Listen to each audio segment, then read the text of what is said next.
오늘 우리가 같이 나눌 하나님의 말씀의 제목은 기도로 준비하라 라는 제목입니다. 여러분 한국에 있었던 시절을 한번 좀 떠올려 보셨으면 좋겠는데 이맘때 하는 게 있습니다. 한국에서 뭘 하죠? 좀 늦었나? 늦었을 수도 있는데 한국이 이맘때 하는 게 있습니다. 예, 김장을 뭐라고 하죠? 김장도 하고 뭐 여러 가지를 하는데 월동 준비? 예, 월동 준비 여러분들 참 생소하시죠? 미국에서는 여기 특히 이 노스캐롤라이나에서는 월동 준비 잘 안 하는데 뭐 북쪽에 가니까 버지니아 쪽에서는 월동 준비 하시더라고요. 뭘 하시냐면 타이어를 좀 이렇게 바꾸시고 눈이 자주 오니까 그런 거 하시는데 여기는 잘 안 하시는 것 같아요. 김장을 떠올리시는 분들도 계시고 또 연탄을 떠올리시는 분들도 계시고 또 두툼한 솜 이불이나 또 옷을 떠올리시는 분들 계시고 근데 요즘 젊은 사람들도 월동 준비하죠. 뭘 어떻게 하나 요즘 젊은 사람들은 옷을 새로 사든지 아니면은 애인을 구하든지 뭐 이런 식으로 하면서 따뜻한 겨울을 준비한다고 합니다. 준비가 중요하다는 것 제가 뭐 굳이 강조하지 않아도 모두가 잘 알고 있습니다. 벤저민 디즈레일리라는 사람이 있어요. 이분은 영국의 수상을 지낸 사람인데 이 사람이 한 유명한 말이 있습니다. 아마 슬라이드도 나올 건데 사람이 인생에서 성공하는 비결은 기회가 다가올 때 그것을 받아들일 준비가 되어 있는가 그렇지 않는가에 달려있다. 기회는 다 같이 오는데 그 기회를 받아들일 준비가 되어 있는가 되어 있지 않는가에 따라서 성공의 승패 여부가 달려있다고 이야기를 합니다.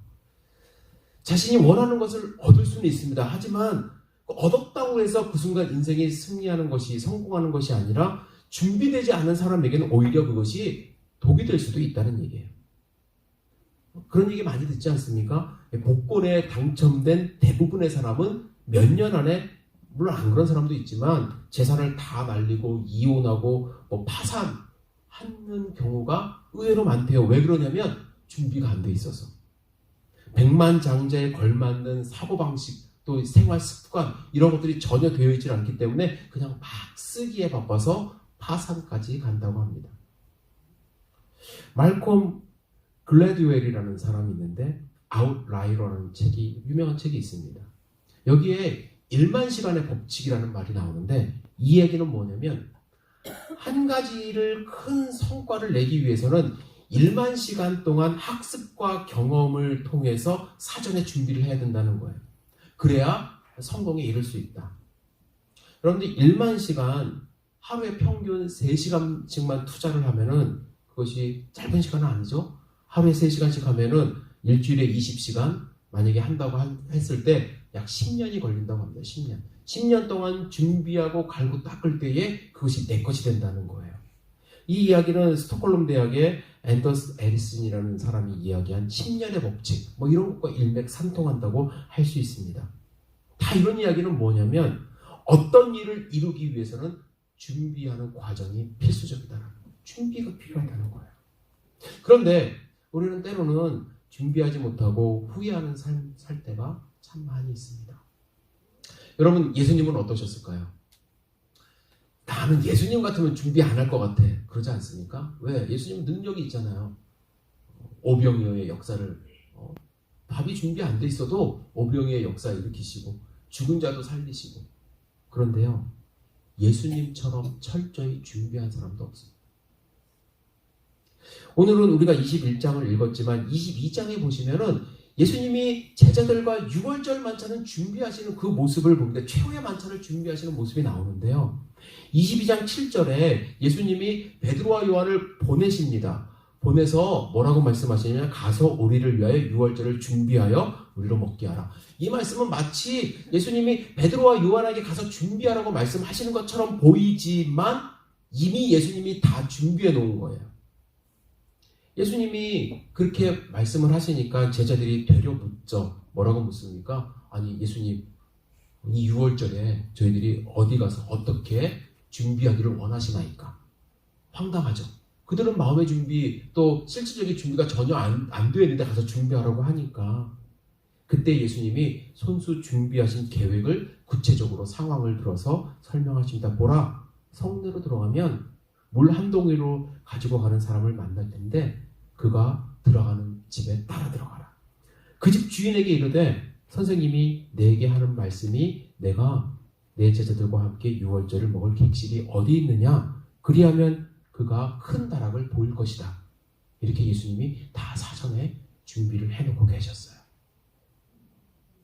성경에는 물론 예수님이 사전에 장소를 예약하거나 준비한 모습이 나오지는 않습니다. 하지만 분명한 것은요, 예수님은 그 바쁜 과정에서 그 바쁜 삶을 살면서도 철저하게 치료의 만찬을 어디서 할 것인지, 어떻게 할 것인지 계획을 하고 준비를 하고 계셨다는 것이죠. 예수님이 사역을 시작할 때도 마찬가지예요. 공생애를 시작하실 때 어떻게 시작하셨나요? 아무런 준비 없이 시작하셨나요? 아니요. 40일간 금식기도 하셨어요. 하나님과 깊이 교제를 하시며 사역을 시작하셨습니다. 뿐만 아니라 예수님은 매일 아침 사역을 시작하기 전에 미명에 따로 떨어져서 산에 올라가 하나님과 교제하는 시간을 가졌어요. 능력이 있으시고 신이심에도 불구하고 예수님은 하루를 준비하셨고 사역을 준비하셨고 모든 일을 준비하는 삶을 사셨습니다. 그런데 반대로 예수님의 제자 가운데 베드로를 한번 봤으면 좋겠어요. 베드로는 예수님의 수제자 아닙니까? 예수님이 사랑하는 제자 가운데 한 사람이었는데 베드로가 제자였을 때 옳은 행동도 합니다. 예수님의 사랑도 받았죠. 그런데 참 아쉬운 거는 이 제자의 삶을 살 때 무언가를 준비하는 삶은 별로 우리가 발견할 수가 없습니다. 즉흥적인 모습은 많이 보이지만 철저하게 무언가를 준비하며 계획하는 모습은 없었어요. 예수님이요, 십자가를 준비하시기 위해서 22장 44절에 보면요, 애쓰고 힘써서 기도하는 모습이 나옵니다. 정말로 땀이 떨어지는데 핏방울처럼 떨어지고 정말 열심히 힘을 다해서 준비하는데 45절에 베드로는 잠들어 있었어요. 준비하지 않았어요. 오늘 우리가 읽은 본문의 21장에 깨어 기도하라. 깨어 기도하라고 분명히 말씀하셨음에도 불구하고 22장 넘어가 보면 전혀 준비가 안 돼요. 기도로 준비하고 있어야 할 그 시간에 잠든 결과가 무엇입니까? 여러분, 22장에 어떤 일이 벌어지죠? 여러분들 보시면 알겠지만 예수님이 대제사장에게 끌려가십니다. 베드로도 멀찍이 주님을 따라갔어요. 걱정은 됐어요. 걱정이 되어서 뜰 밖에 서 있었습니다. 그 상황, 뜰 밖에 서 있는 상황이 준비가 되어 있지 않았습니다. 그때 알아보는 사람들이 생겨났어요. 한 여종이 베드로에게 이 사람도 그와 함께 있었습니다. 그때 베드로의 반응이 무엇이죠? 부인했어요. 무슨 소리 하는지 모르겠다. 이 여자요, 내가 그를 알지 못한다. 조금 후에 다른 사람이 보고 또 말합니다. 너도 그 도당이라. 베드로가 말합니다. 이 사람아, 나는 아니다. 1시간쯤 후에 한 사람이 장담하여 말합니다. 이 사람이 갈릴리 사람이니? 말하는 걸 보니까 갈릴리 사람인 것 같아. 참으로 그와 함께 있었느니라. 베드로가 어떻게 하죠? 다시 완강하게 부인합니다. 이 사람아, 나는 내가 하는 말을 알지 못하노라. 그리고 저주까지 합니다. 그때 다 기울었어요. 베드로는 그 순간 예수님이 하신 말씀이 생각나 밖으로 나가 통곡하며 웁니다. 하지만 이미 실수를 저질렀어요. 예수님을 부인했어요. 모른다 했어요. 여러분, 준비하지 않으면요, 우리의 삶은 이렇게 실수투성이가 될 수밖에 없습니다. 여러분들 오해하지는 마세요. 저는 여러분들이 실수를 하나도 하지 않는 완벽한 삶을 살아야 됩니다, 이렇게 주장하는 것은 아닙니다. 우리 실수할 수는 있어요. 그리고 그것을 극복할 수 있습니다. 하지만 우리가 절대로 해서는 안 될 실수가 있습니다. 그리고 꼭 준비해야 되는 것이 있습니다. 그것은 무엇이냐면 마지막 때를 준비하는 거예요. 마지막 때. 마지막 때는요, 말 그대로 두 번 다시 올 기회가 없기 때문에 그야말로 마지막이기 때문에 예수님은 오늘 우리가 읽은 본문에서 21장에서 우리에게 마지막 때를 준비하라고 강조하고 계십니다. 27절에 보시면 제가 오늘 같이 읽지는 않았는데 그때에 사람들이 인자가 구름을 타고 능력과 큰 영광으로 오는 것을 보리라. 이럴 때가 올 것이다 말씀을 하십니다. 그러면 지금이 어느 때인가요? 지금 우리가 살고 있는 이 시기 마지막 때가 지났나요? 아니요. 지금도 마지막 때예요. 왜? 예수님이 구름 타고 오실 그때를 우리도 기다리고 있기 때문에. 이때를 준비해야 돼요. 여러분들 준비하는 삶을 살아야 돼요. 여러분들 21장에 보시면요. 이때 두 가지 일들이 나타난다고 요약해서 말씀을 드릴 수가 있는데 첫째는 혼란이 일어난대요. 8절에 보시면 이르시되 미혹을 받지 않도록 주의하라. 많은 사람이 내 이름으로 와서 이르되 내가 그러하며 내가 가까웠다 하겠으나 그들을 따르지 말라. 마지막 때에는 예수님을 사칭하는 사람들이 많다는 얘기예요. 지금 그럴 때 아닌가요? 너무나도 많아요. 주변에 사이비 종교들이 너무나도 많습니다. 사이비 종교는 단순히 교리만 다른 것이 아니라 이 교주를 신격하면서 자기가 구세주다 이렇게 얘기하는 그런 종교들이 많거든요. 그런데 사이비 종교라고 해서요 아주 악한 모습으로 여러분께 다가오는 게 아니잖아요. 아주 혼란스럽게 다가옵니다. 신사적으로 다가오죠. 통일교 문선명을 참 아버지라고 하면서 그 교주를 믿는 것이 그들의 종교 아닙니까? 그들의 믿음이에요. 말도 안 되죠. 그런데 그들이 어떻게 다가오나요? 세계 평화라는 이름으로, 세계라는 이름으로, 평화라는 이름으로 다가옵니다. 한국의 세계일보 뭐 이런 것처럼. 사람들은요 어차피 같은 종교라고 생각하고 넘어가는 사람들이 많아요. 통일교 가니까 돈도 주더라, 결혼도 지켜주더라, 뭐 그렇게 하면서. 제가 유학생 때 전화를 받았어요. 어떻게 유치를 했는지 모르겠지만 아틀란타에서 무니스 집회가 있는데 장학금으로 500불씩 준다. 그 당시에 1인당 500불씩 유학생들한테 그렇게 하면서 종교를 끌어들여요. 혼란스럽습니다. 간 친구들이 있어요. 안상홍이라는 종교가 있습니다. 한국에. 하나님의 교회. 상당히 지금 세력을 펼치고 있는데 이름으로 봐서는요 헷갈리죠. 교단 이름이 하나님의 교회예요. 우리도 하나님의 교회인데 말하기가 애매해졌어요. 네? 하나님의 교회 아닙니까? 이게 뭐 하나님의 예수님의 교회, 하나님의 교회지. 근데 거기는 아주 교단 이름을 하나님의 교회로. 그래서 제주도나 이런 시골, 특히 시골 같은 데 가면 건물을 사갖고 하나님의 교회 간판을 엄청나게 지금 달고 있습니다. 마릴성도 예수 그리스도의 교회, 몰모니교, 스미스라는 교주를 우상화합니다. 근데 사람들에게 접근할 때는 어떻게 접근해요? 엄청 신사적 아닙니까? 세상에 그렇게 정결하게 보이는 사람들이 없죠. 말끔하게 생긴 사람들이 넥타이 매고 양복 와이셔츠 입고 와서 접근을 합니다. 혼란스러워. 진짜 마지막 때인 것 같아요. 뿐만 아니라 여러분들 마지막 때는요 예수의 이름으로 인하여 환란이 있대요. 혼란이 있고 환란이 있대요. 10절에 보시면 이 모든 일 전에 내 이름으로 말미암아 너희에게 손을 대어 박해하며 회당과 옥에 넘겨주며 임금들과 집권자들 앞에 끌어가려니와. 물론 예수님 당시에 이런 환란이 있었습니다. 아주 극심한 환란이 있었습니다. 역사적으로 이런 고통은 계속해서 이어져 왔습니다. 선교사님들이 엄청나게 많은 순교를 당해왔습니다. 물론 지금 미국에 사는 우리에게는 이런 환난은 없을 수도 있습니다. 여러분들 예수 믿는다고 해서 누구한테 매 맞습니까? 고통당합니까? 아닙니다. 감옥에 안 끌려갑니다. 그런데 여러분, 그런 우리 눈에 보이는 환난은 없다 할지라도 세계 곳곳에 예수님의 이름을 증거하지 못하고 예비하지 못하는 것들이 아직도 너무나도 많습니다. 몇 년 전만 해도요, 여름에 정말 수천 명이 들어가서 복음을 증거했던 몽골, 더 이상 선교사님이 들어갈 수가 없습니다. 다 문을 닫아버렸어요. 추방당했습니다. 중국도 마찬가지죠. 교회가 조금 잘 된다 싶으면 바로 목사를 추방해버려요. 그냥 잘 보고 있다가. 복음을 증거한다고 해서 법적으로 걸어서 감옥에 가두는 경우도 많이 있습니다. 여러분들 그리고 잘 생각해 보세요. 여러분들이 예수님의 이름을 진짜로 마음속에 담고 그 예수쟁이로 복음을 증거하면서 살아갈 때에 이 세상에서 참 불편한 거 많아요.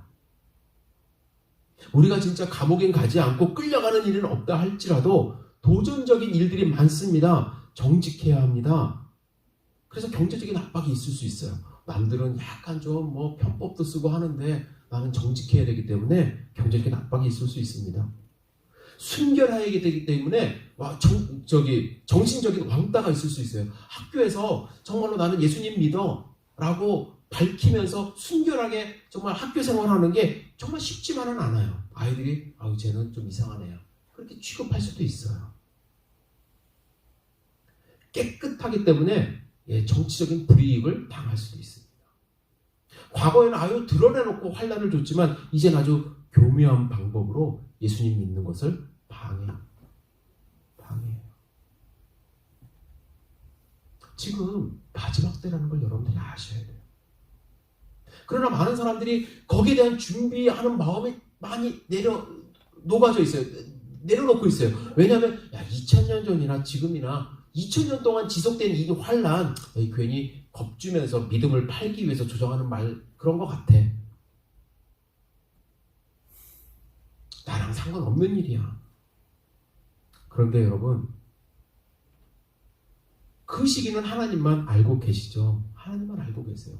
그 시기를 내일 온다 모레 온다 하면서 현란하게 또 그것도 혼란스럽게 하는 것도 저는 조심해야 된다고 생각을 하는데 인류의 종말이 다가올 뿐만 아니라 여러분들 개인적인 마지막도 다가오고 있지 않습니까? 준비해야 돼. 베드로를 향해서 사단이 밀 가부르듯 한다고. 우리의 믿음을 뒤집어 엎어버리려고 한다고 사단의 공격에 대해서 예수님이 말씀하셨습니다. 이때 여러분들은 어떻게 준비하면서 살아가고 계십니까? 예수님이 오늘 본문에서 우리가 준비할 수 있는 것 딱 한 가지 말씀하셨어요. 깨어 기도하라. 가서 물건 사고 그게 아니라 깨어 기도하라. 여러분 깨어 기도한다는 것은 물리적으로 잠을 자지 않는다라는 뜻이 아닙니다. 나는 24시간 눈 뜨고 있어야지. 그게 아니에요. 깨어 기도한다는 것은 조심한다는 뜻이고요. 깨어 기도한다는 것은 관찰한다는 뜻이고요. 깨어 있다는 것은 생각한다는 거예요.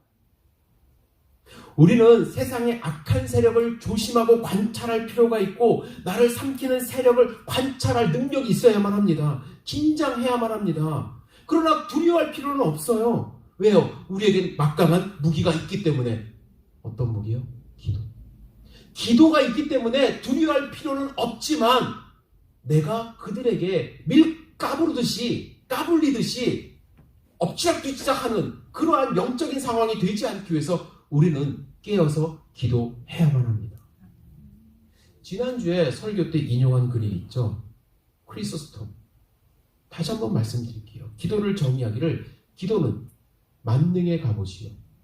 값이 떨어지지 않는 보물이요. 고갈되지 않는 광산이며 구름으로도 흐려지지 않는 하늘이다. 이것은 뿌리요 집안이요 한량없는 축복의 어머니다. 그 기도를 여러분들 경험하고 계십니까? 기도의 이러한 능력을 여러분들 소유하고 계십니까? 값이 떨어지지 않는 보물. 우리 여러분들 보물 좋아하시잖아요. 보물 좋아하잖아요. 그 보물을 왜 소유하지 않고 계십니까? 고갈되지 않는 광산, 하나님을 만나며 하나님과 교제하며 정말로 기쁜 그런 보물을 캐어내는 광산인데 저는 지난주에 기도는 신비롭다고 표현을 했죠. 신비로운 것이다. 신비로운 것이다. 신비로운 무기다. 왜냐하면 기도에는 능력이 있기 때문에. 하지 않는 사람들은 알 수 없는 능력이 있기 때문에. 예수님은 오늘 본문에서 우리가 읽은 본문에서 깨어 기도할 때 우리가 얻는 이익을 말씀하세요. 신비로운 능력을 말씀하세요. 첫 번째는 이 모든 일을 피할 수 있는 힘을 주신대요. 기도할 때. 깨어 기도해야지. 마지막 때 우리가 아무리 열심히 교회를 다닌다고 해도 혼란과 환란은 분명히 있습니다. 그러나 기도하는 사람과 기도하지 않는 사람이 달라지는 것은 기도했을 때 피할 수 있는 능력을 주신대요. 기도하지 않으면요, 분별할 수 있는 능력도 없고, 기도하지 않으면은 맞설 용기도 나지 않습니다. 피할 수 있는 힘을 얻기 위해서 여러분들 깨어 기도할 수 있어야만 합니다. 두 번째는 예수님이 뭐라고 말씀하셨냐면, 인자 앞에 굳게 설 수 있는 힘을 주신다고 말씀하셨어요. 여러분들, 인자 앞에 굳게 설 수 있는 것은 무엇을 의미할까요? 인자는 예수님을 말씀하세요. 마지막 때에 예수님 앞에 설 수 있는 힘을 주겠다. 예수님 앞에 막 버티고 이렇게 굳게 선다는 의미가 아니라, 기도하는 자는 하나님 앞에, 예수님 앞에 설 수 있는 정결함을 주겠다라는 거예요. 기도하는 사람들은 기도를 통해서 하나님께 회개를 하고, 회개를 통해서 하나님의 용서함을 받기 때문에 떳떳하게 예수님 앞에 설 수 있는 힘을 얻을 수 있다는 거예요. 우리가 하나님 앞에 설 수 없는 경우가 있는데, 죄가 우리를 가리울 때 하나님 앞에 설 수 없습니다. 아담은 하나님의 낯을 피했어요. 하나님이 불렀지만 피했습니다. 도저히 하나님 앞에 설 수 없었어요. 왜? 거룩하시기 때문에 내 이 죄된 모습으로는 다가갈 수 없어서. 반면에 예수님께 기도하고 깨어있는 자들은 자유함을 누리며 그 앞에 설 수 있다는 얘기죠. 왜요? 죄 용서함을 받은 자들이니까.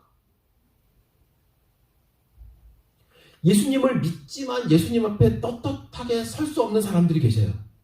이건 뭐 천국의 문제는, 천국에 간다 못 간다는 의미는 아니고, 이 떳떳함이 없다라는 얘기예요.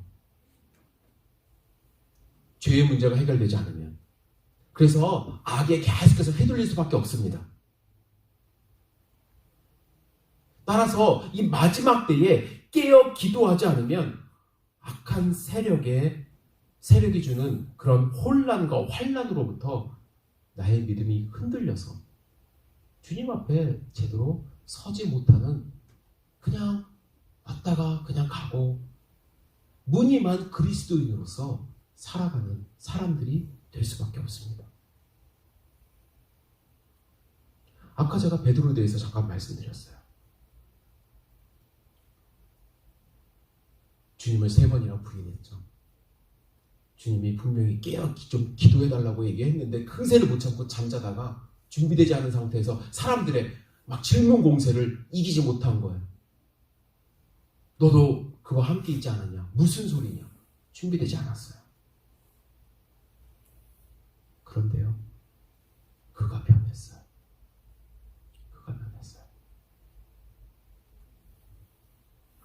어떻게 변했나요? 베드로가 변한 이유가 무엇이죠? 물론 부활하신 주님을 만나기도 했어요. 그렇지만 부활하신 주님을 만났다고 그래서 베드로가 정말로 십자가에 거꾸로 매달려 죽을 정도로 그 믿음을 가진 것은 아니고요.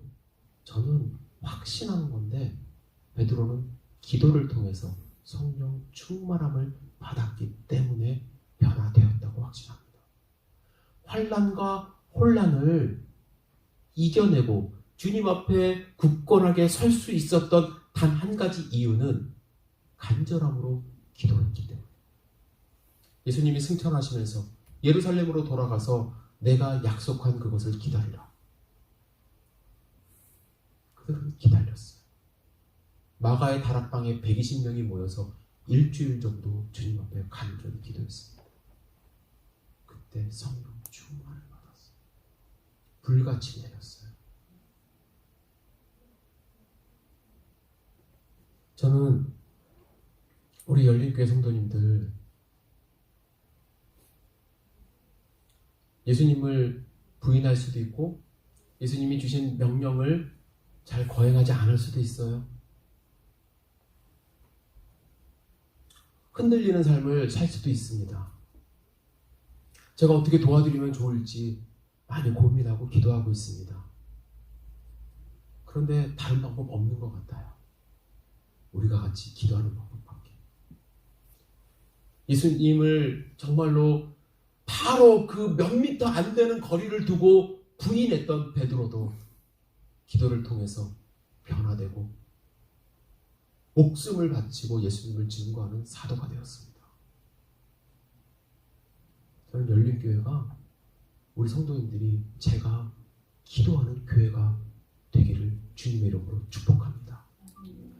제가 한국에 있을 때는요, 서점을 좀 자주 갔어요. 서점을 뭐 일주일에 한 번 정도는 갔던 것 같아요. 그래서 책을 참 많이 구입을 해서 읽기도 하고, 그래서 저기 교회 사무실에 한 두 벽면의 책을 이제 한 10년 가까이 사역을 하다 보니까 책이 많았는데, 물론 책을 사면은 다 100% 처음부터 끝까지 정독할 수는 못합니다. 때로는 필요한 부분만 빼서 읽기도 하고. 그런데 어느 날 서점을 갔는데 이런 제목의 책이 있었습니다. 잠들지 않는 기도의 사도, 기도하는 하이드. 여러분들 혹시 하이드를 아시는지 모르겠어요. 선교사님, 하이드 선교사님을 인도에서 이제 사역하던 선교사님이었는데, 제가 어렴풋이는 알고 있었지만 구체적으로는 잘 몰라서 그 책을 이제 구입을 해서 읽기를 시작을 했습니다. 근데 책을 읽을 때도 역시 기도하고 읽어야 돼요. 기도 없이 그냥 쭉 읽었더니 은혜가 안 돼요. 은혜가 안 되고 제 마음 가운데 어떤 생각이 들었냐면 이 돈을 주고 산 거를 좀 후회하면서, 야, 내용이 너무 뻔하다. 그냥 기도했다는 내용밖에 없네. 그냥 하이드는 아침부터 저녁까지 밤늦게까지 기도했다는 내용. 그거를 3명의 사람이 이제 그 글을 쓴 거를 편집한 건데,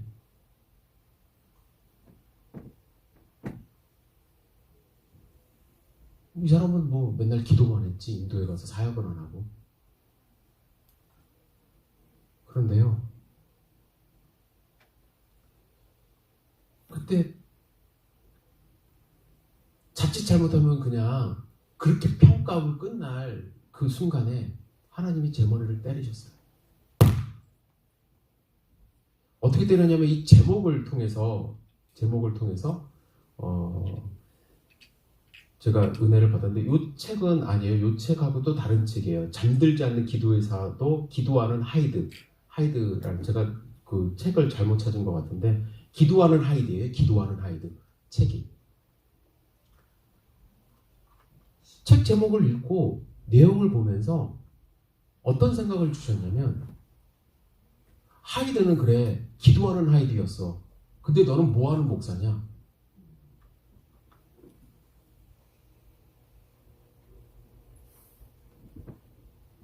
아니, 목사 이전에 야, 너는 뭐하는 그리스도인이냐?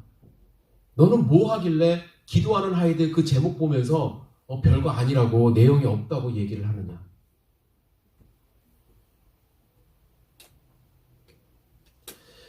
내 이름 앞에 어떠한 수식어가 붙는 그리스도인이 될 수 있을까? 여러분과 제가 잘하는 게 뭐가 있나요?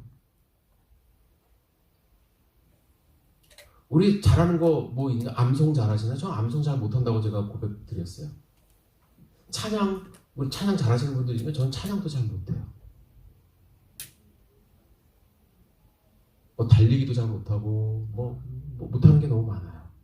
그런데 한 가지 할 수 있는 것은, 정말 기도는 잘할 수 있는데 이런 수식어가 붙을 정도의 기도 용사인가?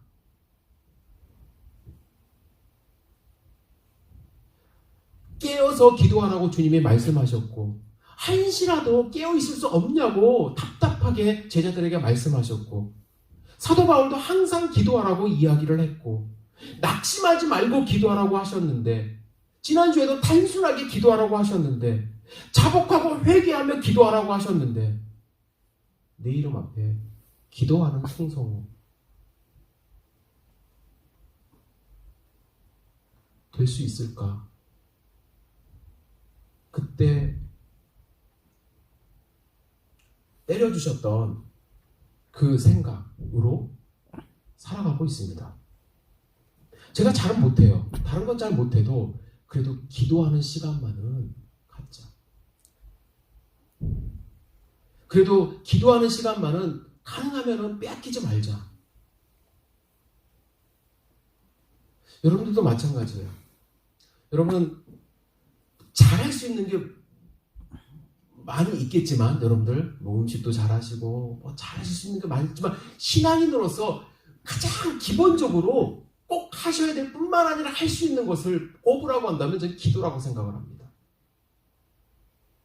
여러분들 우리 2019년이 지나가고 이제 2020년을 준비하면서 제가 지난주에 내년도에는 기도를 좀 많이 강조하겠습니다. 말씀을 드렸어요.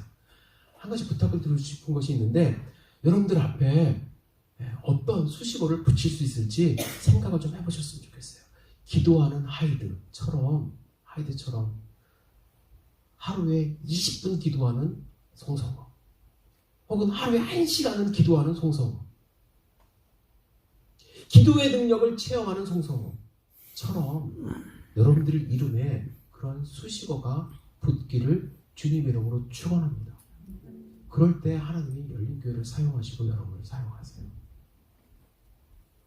하이드 선교사에 대한 기적 같은 일들이 많이 있습니다.